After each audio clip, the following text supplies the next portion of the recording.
Hello, and welcome to today's webinar, Introduction to the Leather Impact Accelerator, LIA 1.0. Today's presentation will be recorded and sent out to all registered participants and also will be posted on the Hub. We will have a Q&A portion at the end of the presentation. You can type your questions into the question box on the webinar doc. Any unanswered questions will be answered afterward via email. Now on to Anne Gillespie, Director of Impact Acceleration with Textile Exchange. Anne? Thank you, Rose, and welcome everyone. I am extremely happy to be starting off this webinar to launch the Leather Impact Accelerator.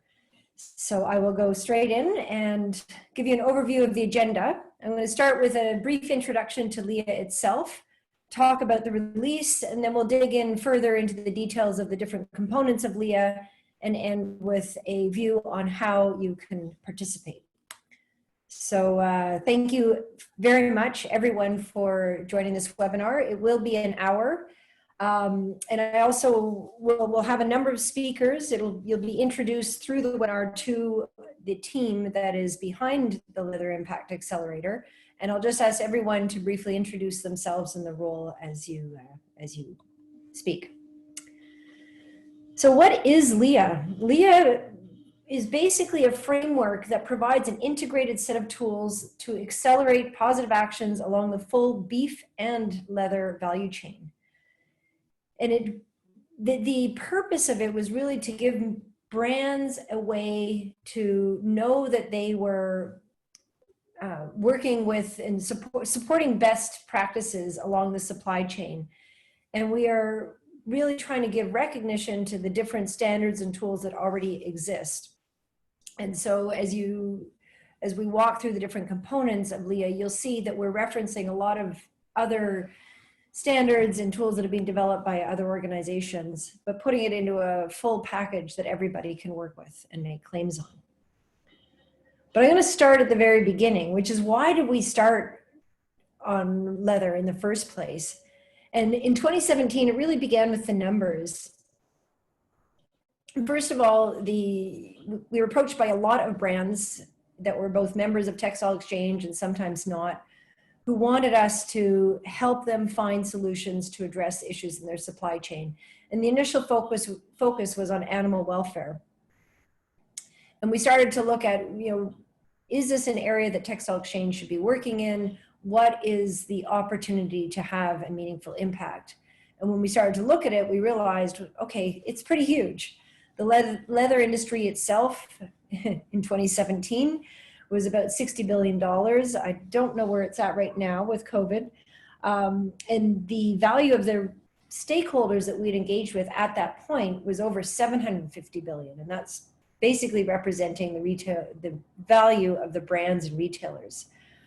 The apparel industry itself is huge, but all of that has to be factored or weighed against the fact that leather only represents a small portion of the cow, the value of the cow when looking at it from an LCA point of view, or if we look at it from a farmer's point of view, the hide often represents a value of zero in their minds.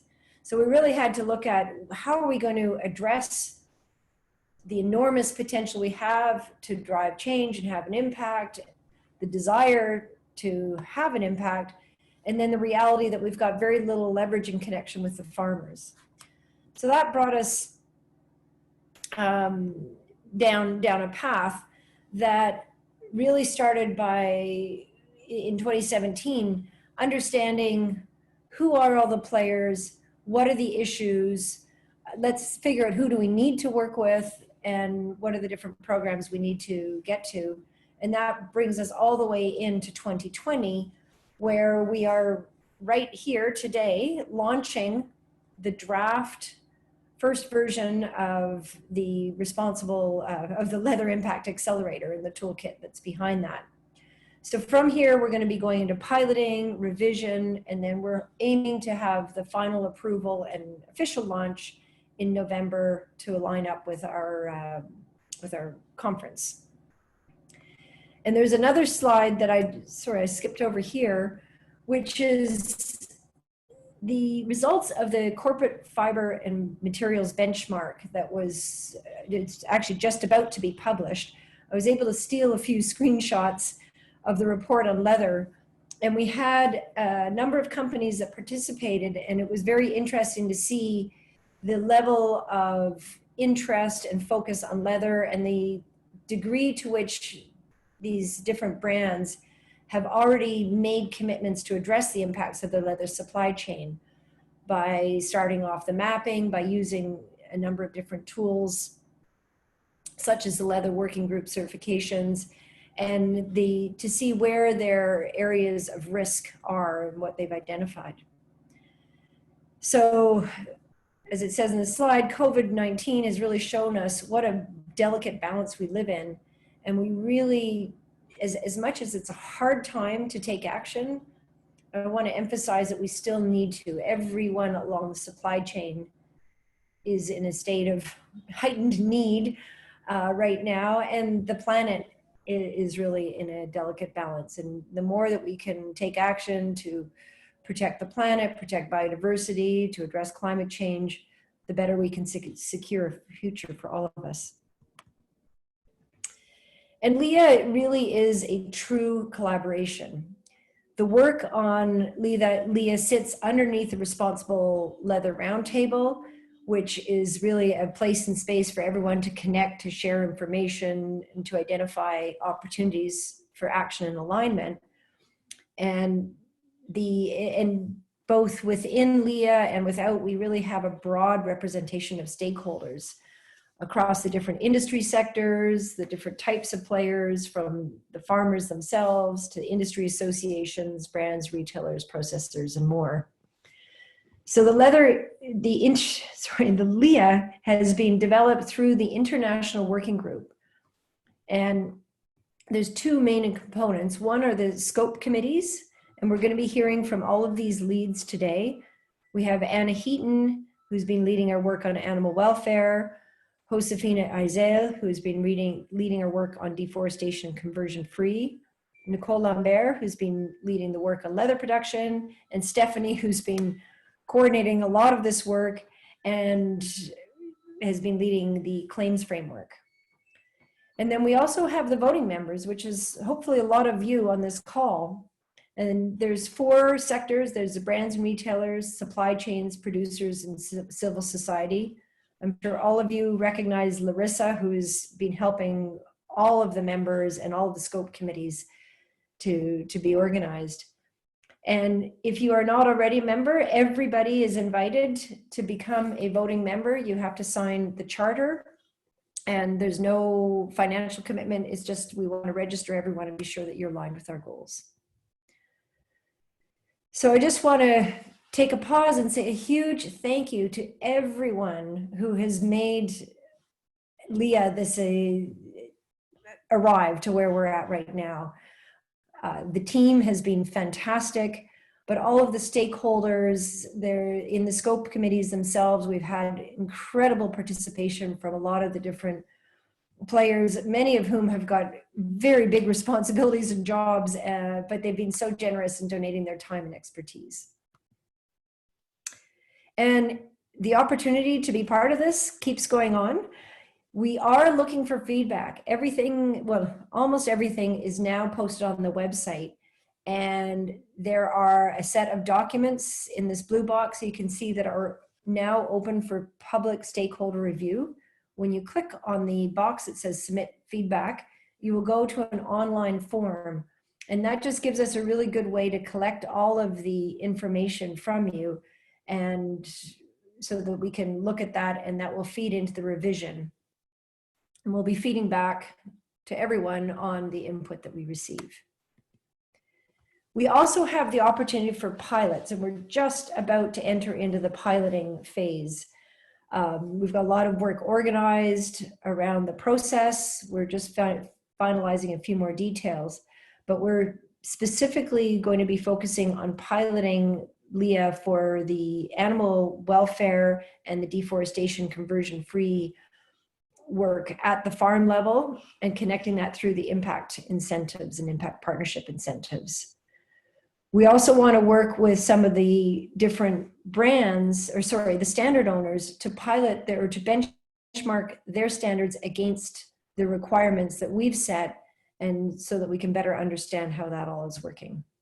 So if you have any questions about this, you can contact us, leah@textileexchange.org, and we'd be very, very happy to talk to you further. So let me now move into what is LIA. Let's get a deeper dive into what this accelerator is all about. And as I said earlier, it is an integrated set of tools that brands can use to address the impacts of their beef and leather supply chain. So 6 components, and I'm going to walk you through them in the following slides. But first, let's look at what is the supply chain. The supply chain really starts with the cow-calf farm or the birthing farm.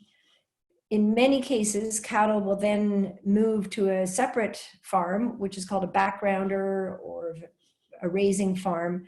And then they'll go to the direct farm, which is what the slaughterhouse purchases from. They may also go to a feedlot. The direct farm may have a feedlot integrated into it. Sometimes these all take place in one farm or 2 farms, or sometimes there's all individual sites. Then the cattle go through the slaughter stage, or also known as meat packers. And then they go through the stages of leather production, the beam house, tanning, post-tanning, finishing. Then they get sewn into the final products and end up at the brand and then the retail section. So it's a very long supply chain and quite complex. So, sorry, my very short work colleagues are in the background here. So the first components of LIA are at the farm, or what I call the live animal sections of the supply chain. So we've got the deforestation conversion-free protocol, the animal welfare benchmark, and then we move over to the leather production benchmarks. And we have traceability guidelines that touch on both of those. And we have the impact incentives, which I'll be just explaining in detail. And then we have the claims framework, which holds everything together and allows brands and retailers to get value out of all of their support and to talk about it credibly and consistently. So this is what the full picture looks like. And we will break it down section by section so that you don't become too overwhelmed. So one thing I want to say is that the Leather Impact Accelerator is not a standard. And I think we've pretty much quashed this rumor, which has been a concern of folks for since the beginning. A lot of people were worried that we were coming in and creating a standard, that we were the leather industry trying to tell farmers what to do, et cetera, et cetera.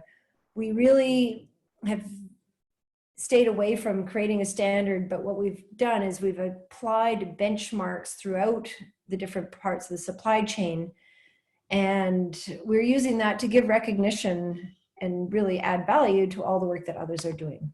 So a benchmark is a reference point against which something is evaluated. And the reason that we, sorry, let me rephrase that. One of the issues that we had to deal with was that long and complex supply chain that we looked at. And we needed a solution that would address this. You know, the bottom line is there's very little integration between the cattle, hide, and leather sectors. Hides are often treated as a commodity, and they can go all around the world, and there's not a lot of traceability. They can be traded all over the place. There's also numerous stages and changes of ownership as they're processed. That's the long length of the supply chain. And particularly at the meat packer or the slaughter stage, there's not a lot of traceability that happens. And that's something that hopefully over time we can help change. But right now it's very hard to get a slaughterhouse to maintain the identity of the hides. In many countries, including the United States, there's very little traceability between the farming stages. And as we said earlier, hides represent little or no value to the farmers. So we as leather users have very little influence on the farming industry. So we did come up with a solution, and the solution was to create impact incentives. And basically the impact incentives are essentially a book and claim system or a credit trading system, as others would know it. And the way they work is quite simple. A farm will meet some set of sustainability criteria, and in return, they can register and sell incentives that will the brands can purchase, and the brands can use that to support sustainability actions and to make claims on their behalf. So as a leather brand, you may choose to say, we're buying 10,000 hides, we're going to buy 10,000 incentives, and use it as a balancing. We don't like to say inset or offset, but it's certainly a way to balance out the use of your leather until you can achieve full traceability in your supply chain. So the reason we came up with incentives is because we needed a powerful solution. We're all very well aware of the IPCC reports on the need to address climate change, on the need to address biodiversity. So we wanted something that could bypass the cost and complexity of traceability in the whole supply chain and drive the change where it's needed most. And it was a fast solution because credit trading is already there. There are the technologies and the systems and the thinking behind it. And we're just simply applying it to the leather supply chain and to those critical sourcing areas. And at a brand or retail level, it means that you don't have to go through all the time and cost of mapping out your whole supply chain. And it's also flexible because these incentives can work across multiple commodities. We're able to apply them, at a brand level. We're developing the incentives to work across cotton and soy and beef and leather. And then from a farmer level, the farmer can, often there'll be cases where farmers are raising cattle and raising soy in the same farm system, and they can work with one concept and one trading platform to sell incentives for soy, leather, and beef.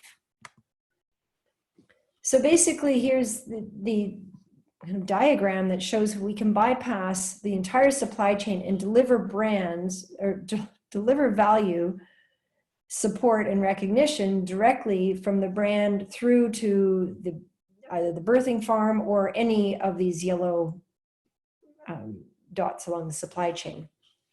And the program will also work for beef.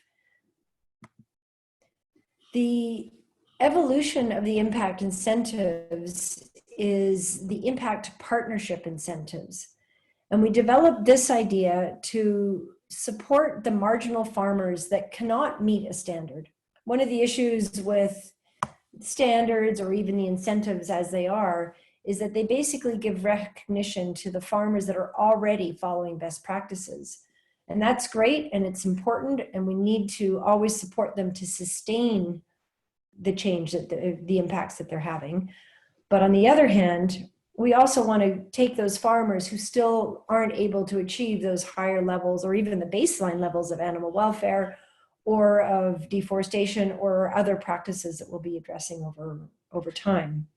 So we developed this concept of impact partnership incentives, where brands can support the programs that are in turn supporting the farmers to make that progress. So we like to say that impact partnership incentives support change through the programs, and the impact incentives sustain it with the farmers. And I'll show you on this next diagram how it works. So basically the brands can support the program partners through the impact partnership incentives. And then the program partners will work with the farmers to provide training, verification, data collection, and then setting the farmers up to eventually be able to trade the impact incentives directly themselves. The farmers will benefit from the support of the program partner, but they'll also have a lot of incentive to move to trading the impact incentives directly, because that means the money will go directly to them, not through the program. So a program can work with an individual farmer or farm group for up to 3 years. And then after that, we expect that that farmer will have met those baseline threshold for the impact incentives, and then they can graduate to moving to selling the impact incentives directly. Because we don't want to have the farmers just sit there and endlessly be supported by a program. We want to keep moving them through so we can get more and more programs supported by, or sorry, more and more farmers supported by the programs, and then moving into kind of their own independent relationship with the brands. And overall, this helps drive the increase of responsible and traceable cattle that ultimately the brands can connect with in their supply chains. At the same time, the brands are going to be getting value from the program partners by getting the data, the stories, by having the credibility of the systems and the programs themselves, and they can talk about what they're doing to support them. And what's really exciting to me about the Impact Alliance is that we can take the change that we're driving towards and accelerate it really quickly, because we are creating a common definition of the incentives and a common trading platform across multiple commodities. We're doing it for leather with Textile Exchange. We're also doing it for cotton. The Global Roundtable for Sustainable Beef is doing it for beef. Proterra is using it for soy and sugar. And we now have global food partners who will be addressing cage-free egg production. And we have interest from about 3 other NGOs, all with different standards or schemes. And you can see there's a huge potential to have pretty significant impact across critical landscapes. The other advantage of creating an alliance is it's given us a strong foundation to partner with Chainpoint and ACT Commodities, and has given them the confidence to invest in developing the incentive trading platform. So we have a very strong collaboration with them. They are putting the investment into the development of the platform, which is a huge benefit for all of us. And then we will all work together to get this going.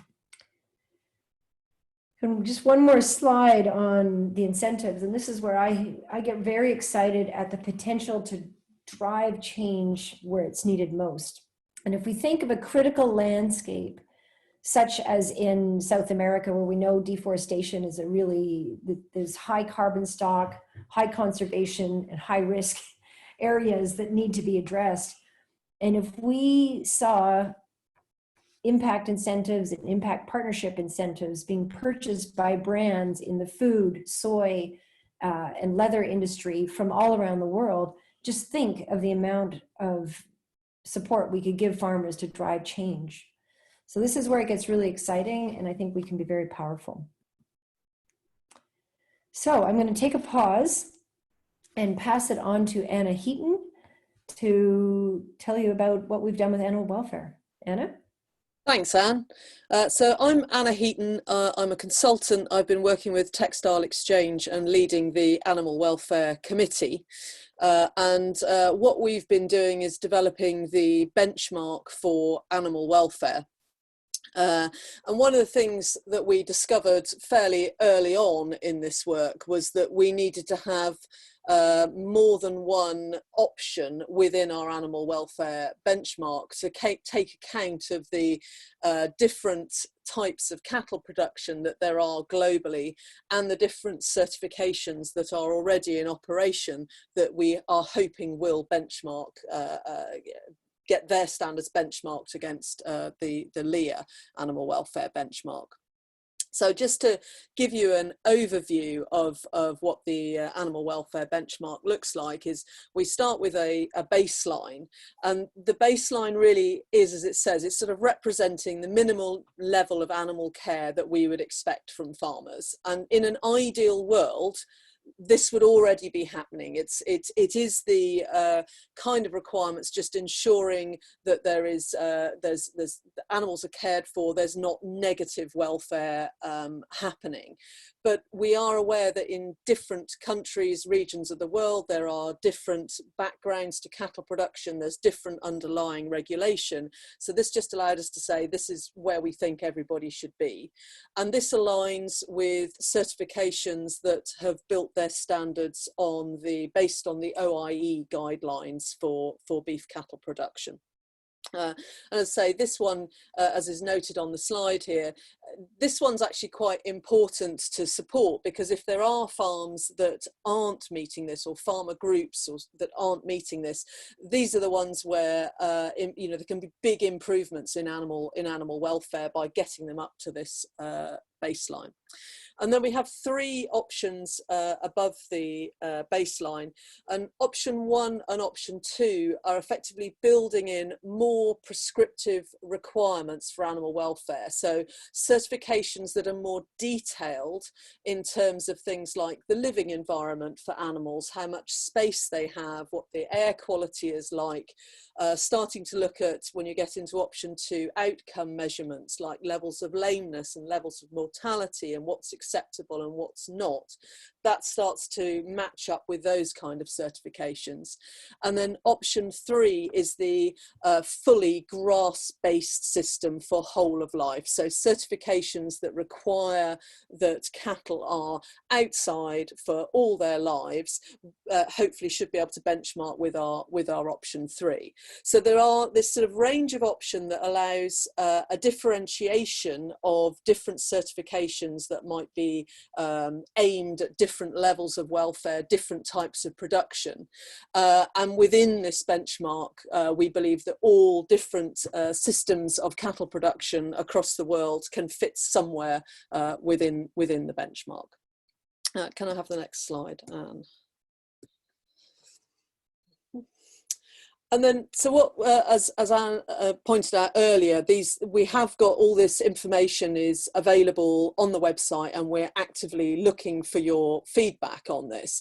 And what we have within the benchmark, if you look at the left-hand side of this slide in blue, you have the actual requirements. So each of the different topics that are to do with animal welfare, so things like nutrition, animal management, living environment, handling and transport, and then slaughter, all those different key aspects of animal welfare.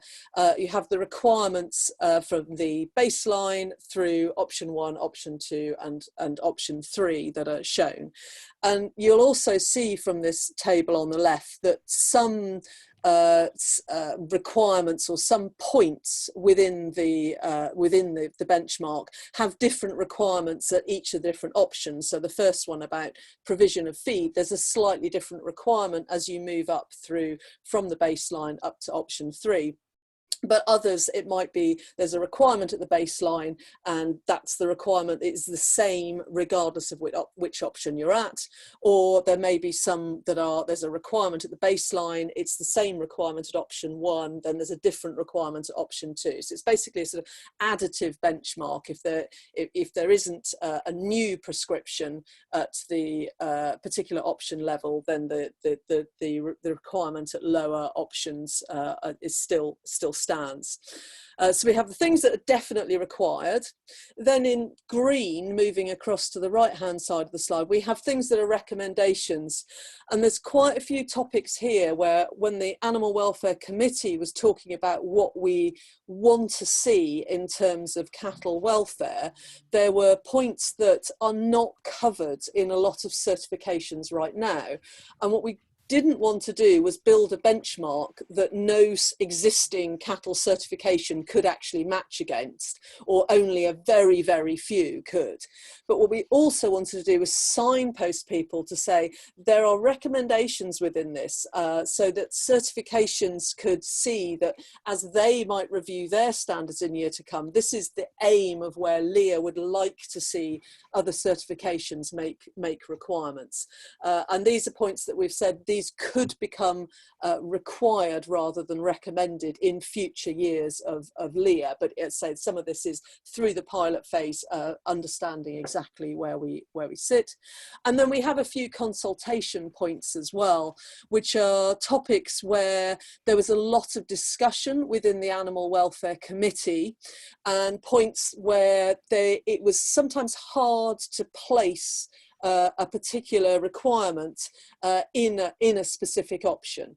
So what we've done is said, okay, we'll put it in the framework at this particular option right now, but we'll have a consultation and see if we can make it something that's a requirement at a lower level later on. So there is quite a lot going on in here, but as I say, it's this overarching aim is that we have a benchmark that all different cattle production systems around the world, in the certifications that they are working with, could benchmark to this framework. And we're also trying to provide these signposts for future improvement as well.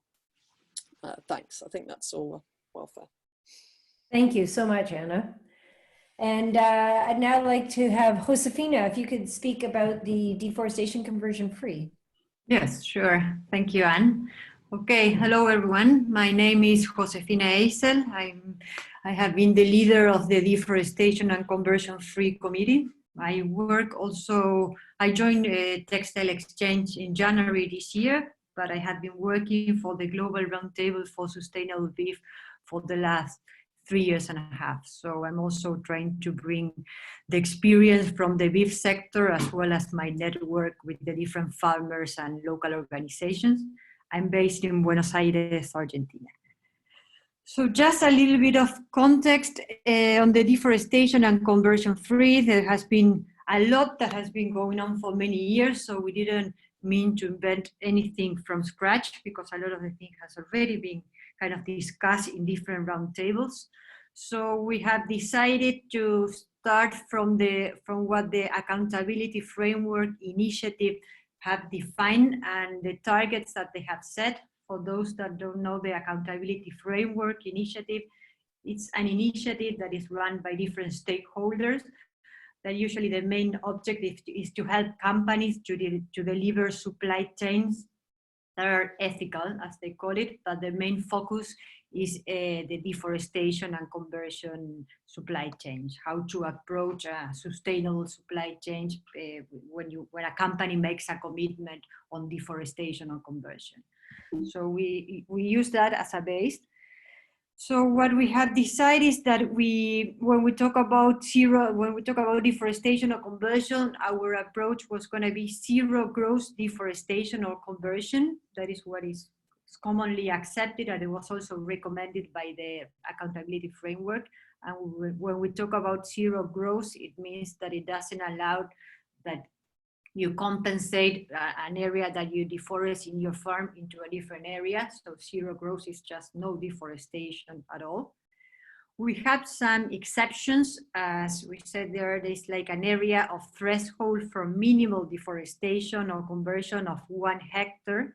That means different situation or different exceptions that could happen, that, for example, the encroachment of woody plants into the grasslands, that can be removed. Of course, anything that is removed has to have a justification behind. Also, if there is some conversion of an area that you can prove that is not a high conservation value or a high carbon stock area, that is also allowed, always taking into account the threshold of 1 hectare. Or there can be also some specific exceptions, but in general, the rule is only 1 hectare is the minimal deforestation that is allowed. We have also defined at the committee on a cutoff date. The cutoff date is January 1st, 2020, like this year. It's quite an actual cutoff date.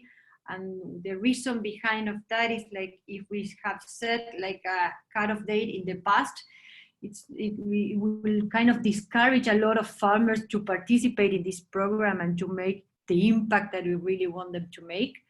And we want to be more inclusive. We want to include as many farmers as we can on this road. And if we have set like a future cutoff date, of course, there is always the risk of accelerating or encouraging the deforestation until they reach to the cutoff date like in 2021 or something like that. So that's why we had decided that January 1st, 2020 makes sense. Of course, we are going to take all the regional cutoff dates that already exist in many regions or biomes. There are many different cutoff dates that if the country where we are going to work already has this cutoff date as a legal or as a sector agreement, that is going to also kind of rule also on top of our cutoff date. Second, another condition that we have, well, of course, this is like at farm level. So it's on the all day from the birding farm up to direct farm or feedlot.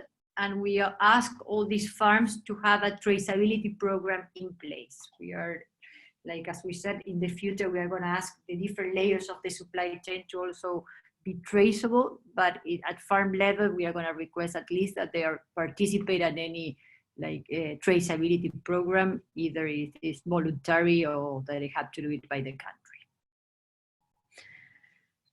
So yes, so that's it. If you have any questions, I can answer them on the board. Great, thank you, Josefina, excellent. All right, Nicole, did you want to speak about traceability?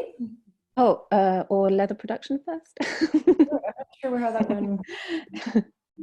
It just skipped a slide. I got the impression. Oh, Nope, sorry. backwards. Yeah, there we go. Yeah, hi everyone. So my name is Nicole Lambert. I'm based in Paris, and I've had the pleasure to lead the LIA work on the leather production level. And so I'll give you a bit of insight on what has been developed for leather production. So first of all, under LIA, we consider that leather production consists of all the hide transformation stages between beam house and finishing. And we have considered the leather production under two scopes, an environmental one and a social one. And so as for the animal welfare, our approach is a standard benchmark to identify and recognize existing standards that meet the minimum threshold of best practices that we have set for the leather production. So again, because I just saw in the chat box a few questions about this, just to be very clear about this again, through the benchmarking that we're doing with animal welfare or here in leather production, we're not going to be benchmarking individual farms or individual manufacturing facilities. We're benchmarking existing standards. So that's what we're doing.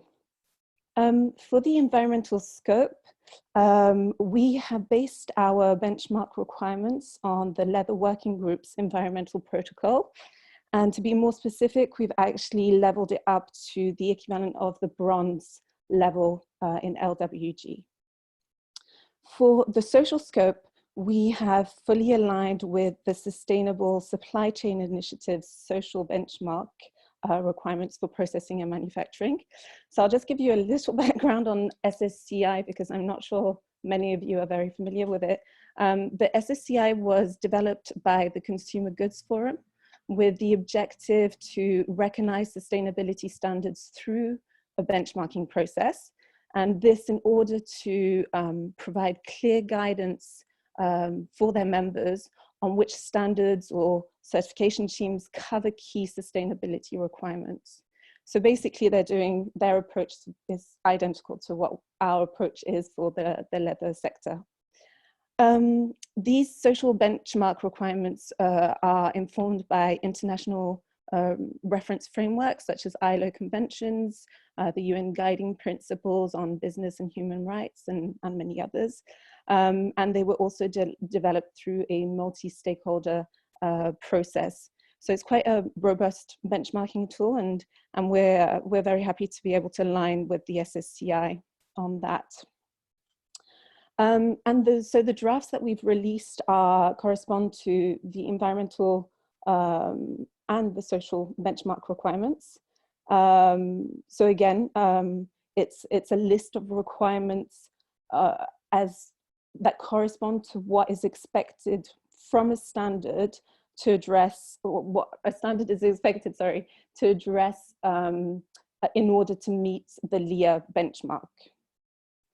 So yeah, that's all for leather production, but I can move on now to traceability. So LIA supports the development of a more traceable value chain, and having the impact incentives for us is not a contradiction in any way. The complexities of the leather supply chain are such that we want to give the time to the sector to progressively build traceability throughout the supply chain.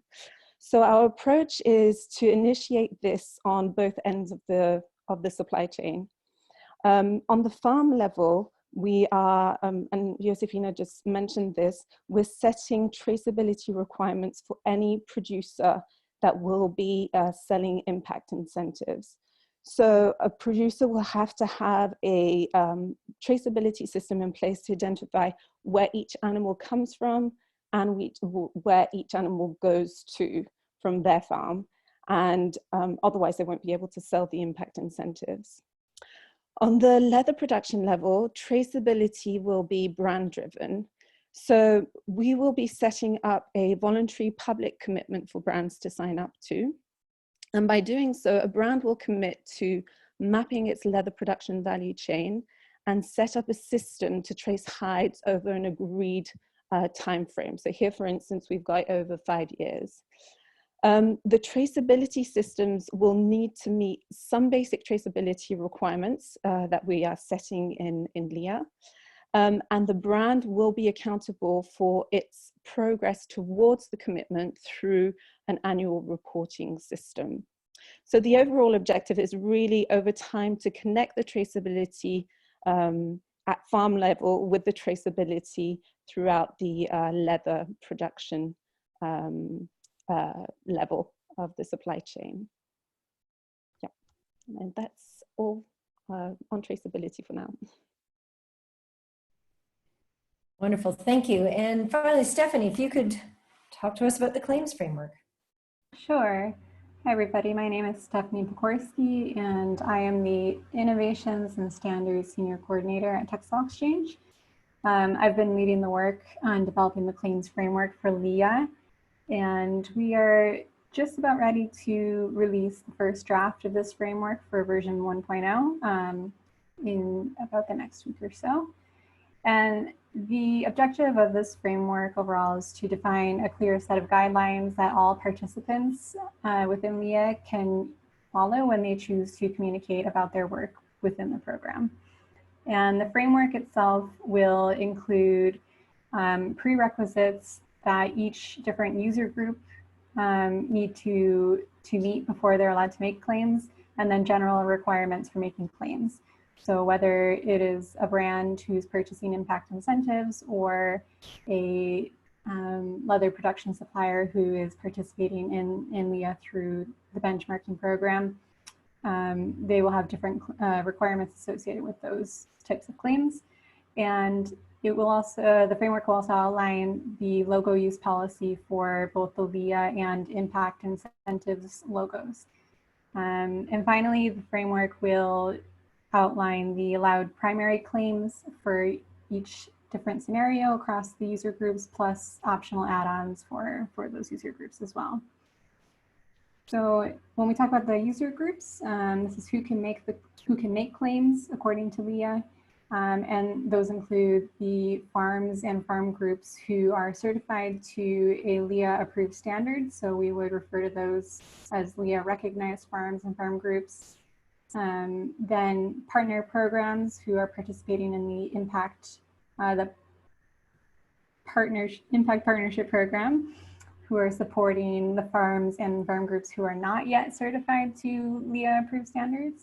They would have a different set of claims that they'll be allowed to make in terms of their participation in the program. And then the same for leather production suppliers who are certified to LIA approved standards. And then the standards owners of any LIA approved standards will be able to make claims about their standards being approved under our program. And finally, brands and retailers who are taking part in that voluntary brand commitment that Nicole just spoke of, and I think Anne will go into a little bit more detail later on, will have a certain set of claims that they'll be allowed to make. versus brands or retailers who are purchasing impact incentives as well. So all of this, like I said, will be finalized in the first draft and released within the next week. So I'm hoping to get everybody's feedback on the claims framework at that time. Thank you. Thank you, Stephanie. So that basically summarizes what is in LIA. Of course, there's a lot more complexity when you dive deep into the documents, and there's a few questions here that we'll answer. But I just want to finish by talking about the ways that the different organizations can participate in LIA. And first of all, at the farm level, for farmers that want to be part of the Leather Impact Accelerator, their option will be to be meeting the animal welfare and or the deforestation-free protocol. So they can get certified to one of the standards that is recognized that by the benchmark or through the DCF. They must also be participating in a traceability program that tracks the purchase and sale of the individual cattle, but we are not requiring traceability. So we're not going to be mapping in any way where the cattle are coming from and going to. What we're trying to do is set up the conditions for a traceable supply network that over time brands can connect with. And then the other important element for them is that they must complete the farm questions. And this is an area that is going to be more and more important as we start to collect the data on the actual impacts. And one of the key ones will be the GPS coordinates of the farm. So we can map, for instance, the area that would be protected in terms of forest or natural ecosystems are protected, and then start to map out what are those impacts on biodiversity, climate change, etc. For partner programs, they're going to be required to set up an internal control system and really support the farmers in meeting the requirements for the individual scopes and also the traceability. And then there's a lot of other support to help them make progress towards the LIA benchmarks. The leather production companies, we've had a few questions come through. Can the leather production supply chain participate in the impact incentives? No, I'm afraid not. The incentives really are bypassing the supply chain, but their role will be to meet the scope requirements for LIA at the environmental side, which currently would be the Leather Working Group bronze level, and then the some social standard that will meet the SSCI benchmark. And then again, we also require them to be participating in a traceability program, and that'll come through in a moment. So the brands and retailers that want to participate will be asked to each year commit to a certain amount of incentives.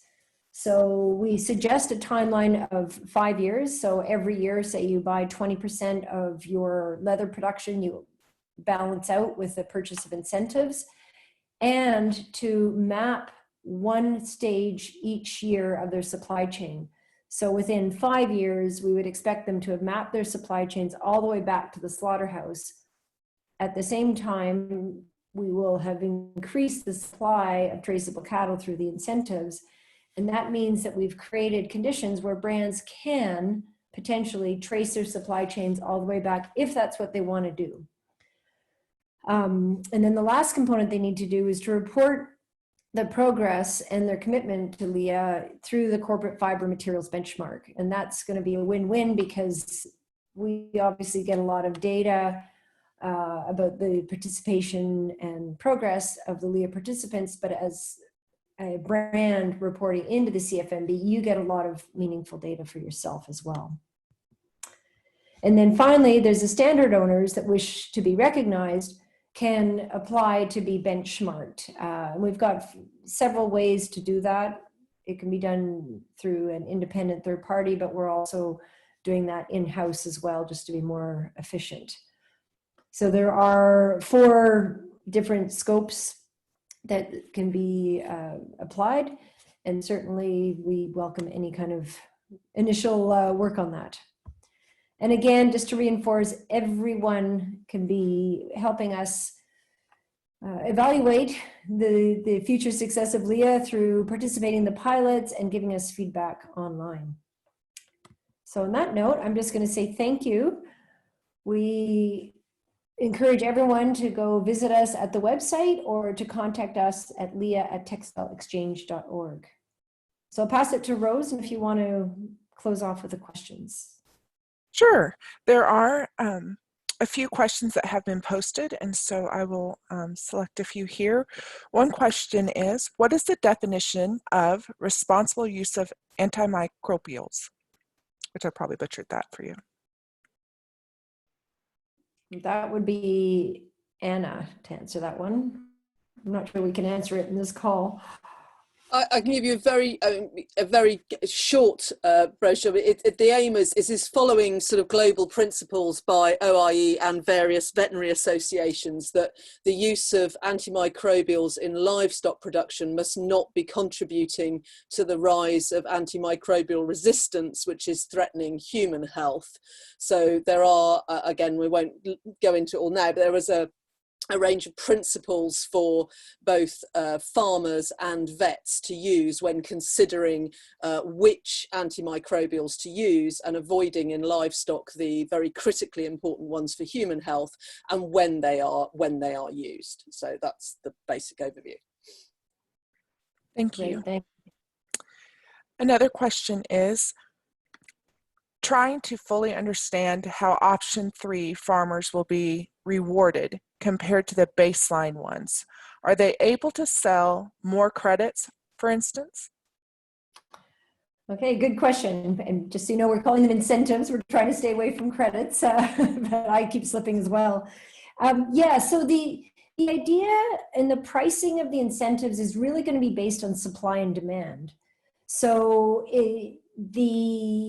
it'll be up to the brands to determine what do they value most. If brands have made a commitment, say in the Fashion Pact, to be committed to feedlot-free supply chains, they may choose to buy incentives that are for the grass-fed systems only, which would be the option 3. On the other hand, some brands might say, hey, we're really interested in just, we work in a region where we know animal welfare is actually quite challenging. We realize that a lot of farms aren't even meeting the baseline requirements. So we want to invest there. The reality is there's probably going to be, it's easier for farmers to meet option 1 or the baseline than it is to meet option 3. So there's simply going to be more supply of the baseline and less supply of the higher one. So we're expecting that depending on the dynamics of supply and demand, that will be what affects the price. But we are not setting any prices. It's really up to the market. Thank you. Another one, to clarify, for the farms, they can be individually certified against the animal welfare and DFC benchmarks, but for the producers, it's only existing standards that can be certified against the benchmarks? Yeah, thanks for pulling that one out. So the farmers, no, they're not certified to the benchmarks themselves. They would be certified to a standard or sometimes a protocol, because not everything's set up as a standard for deforestation. But they would have to be working with another independent standard. So in every case, we are not creating the standards. We are not managing the certification. But we're saying to the farmer, look, you can work with the Canadian Roundtable for Sustainable Beef has a standard, or we have, there's RSPCA has a standard and Global Animal Partnership. So there's all these other standards that we'd rather they work with those and be sure that they get benchmarked and then they can use it. So the whole thinking on this is that the farmers are already, in many cases, working with international standards or even national standards, and we just want to meet them where they're at and not try to put them through another set of hoops to jump through. Thank you. Can you combine the 100% of hide use for brands between LIA and LWG? I'm not sure I understand that question. So if the person wants to elaborate on the question, or probably in terms of time, if you could just send us a note and ask that a bit more detail, we'll be sure to reply. Okay. Another question. Before traceability is achieved, what systems are you planning to put in place to ensure there isn't double counting in relation to impact communication? Yeah, great question. And a lot of that really relies on the IT system. So each incentive will account for one cow, and that it will be registered by a third party. So that's a very important asset or facet of the impact incentives, that there must be third party verification that registers it into the incentive with the identity of the farm. And then we actually encourage double counting on one level, because we allow impact incentives to be sold for the hide and for the beef. We also recognize that a cow will go through kind of 3 stages: the cow calf, or the birthing, the raising or the backgrounding, and then the direct farm or the finishing farm.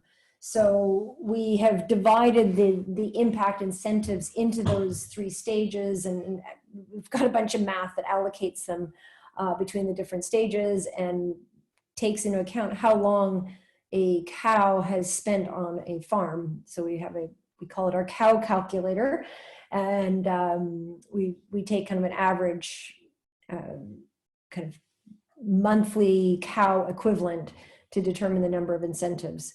So I'm happy to share all that information. It's hard to explain it verbally, but we do have a whole system to be sure that each cow accounts for one incentive over a single year, and that is only tied, kind of sold once.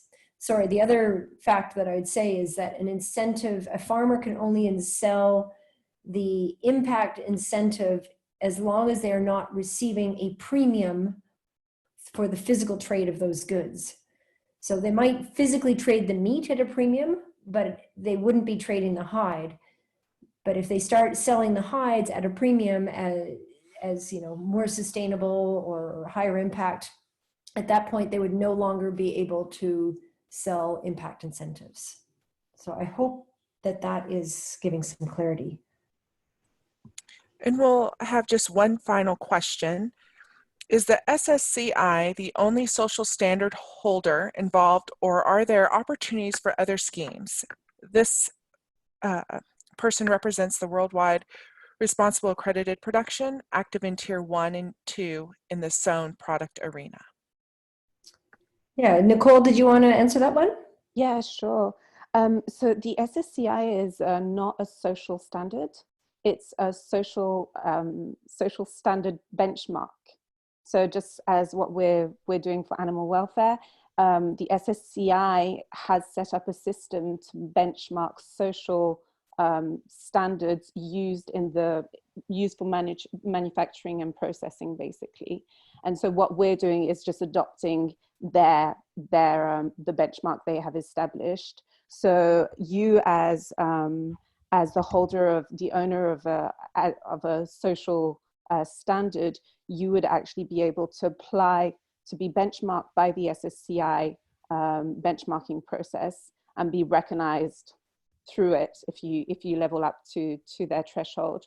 And actually, just to precise that as well, I mean, because we're aligning completely with the SSCI, any social standard that is recognized through SSCI will also be recognized through LIA. And any social standard would have the opportunity to either be benchmarked by SSCI or by us. That's how we're seeing things. I hope that clarifies. Thank you. Anne, do you have any closing remarks that you would like to have before I close? No, I just want to say thank you again to everyone for participating. We still have a number of open questions, and I will do my best to answer those by email. Can we post the answers by on the website? I certainly encourage everyone to go to Leather Impact Accelerator website, and also to reach out to us to either participate in a pilot, give us feedback, or just ask further questions. Again, thank you to our speakers, and thank you for participating in today's webinar. And as Anne mentioned, a friendly reminder, all unanswered questions will be answered via email, and an email will be sent to all registered participants with a link to today's presentation. That concludes our webinar. Thank you. Goodbye.